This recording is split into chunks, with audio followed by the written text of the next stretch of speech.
Gelombang PHK mulai terjadi.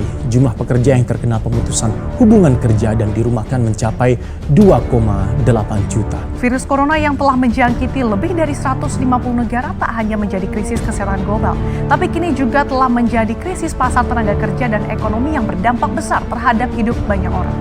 1,5 juta warga Indonesia kehilangan pekerjaan dampak virus corona. Jumlah ini tercatat sejak awal tahun dan meningkat sejak corona menjadi pandemi. Sebanyak 16.000 lebih pekerja di DKI Jakarta terpaksa mendapatkan pemutusan hubungan kerja atau PHK akibat dampak ekonomi yang ditimbulkan oleh pandemi virus corona. Dunia saat ini sedang terserang wabah COVID-19. Tak hanya menyebabkan penduduk bumi jatuh sakit, hingga meninggal, pandemi COVID-19 diyakini membawa perekonomian global terseret ke dalam jurang resesi dan sekaligus mimpi buruk bagi ekonomi tanah air kian nyata. Ya, berdasarkan data hingga 7 April 2020, Kementerian Ketenagakerjaan menyebutkan ada lebih dari 1 juta pekerja yang dirumahkan dan juga di PHK sebagai dampak dari COVID-19.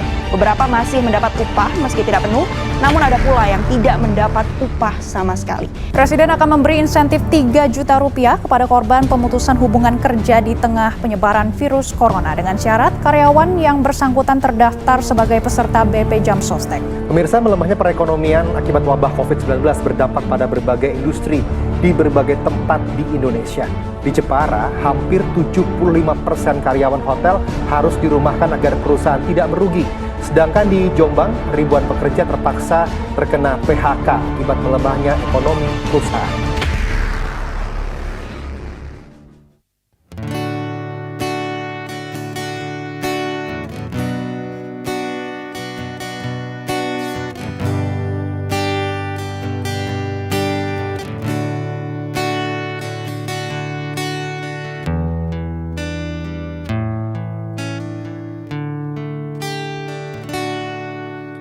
Ma, Bapak, aku ra bisa mulai foto iki, atiku sedih.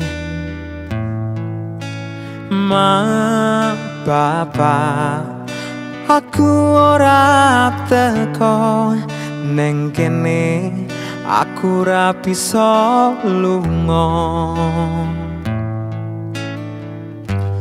Mung tongong lan pujimu sing tak suwon jroning uripku.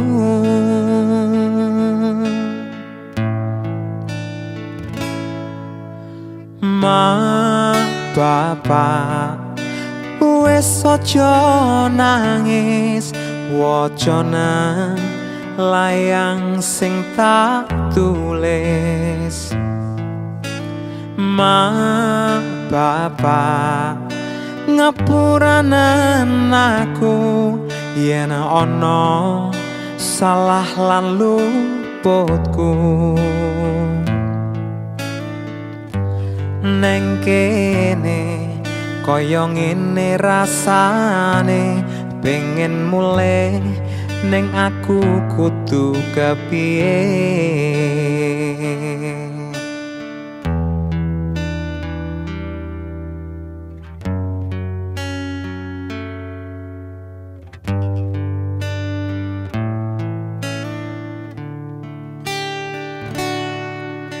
Suarane takbir ing wayah wengi, ngelingke salah dosa iki.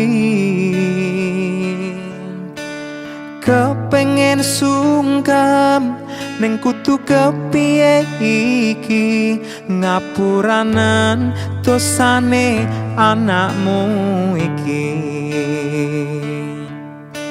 Ma, Bapak, wis aja nangis, waca nang layang sing tak tulis.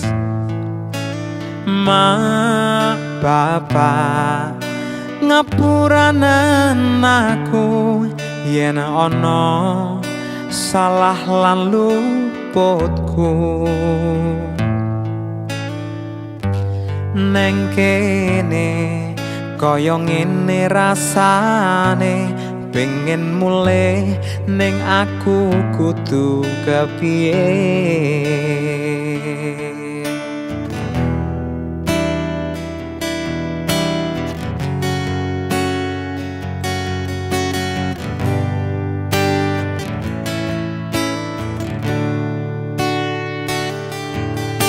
Suarane takbir ing wayah wengi ngelingke salah dosa iki, kepengen sungkem men kudu kepiye iki, ngapuranan dosane anakmu iki. Suarane takbir ing wayah wengi ngelingke salah dosa iki, kepengen sungkem ning kudu kepiye iki, ngapuranan dosane anakmu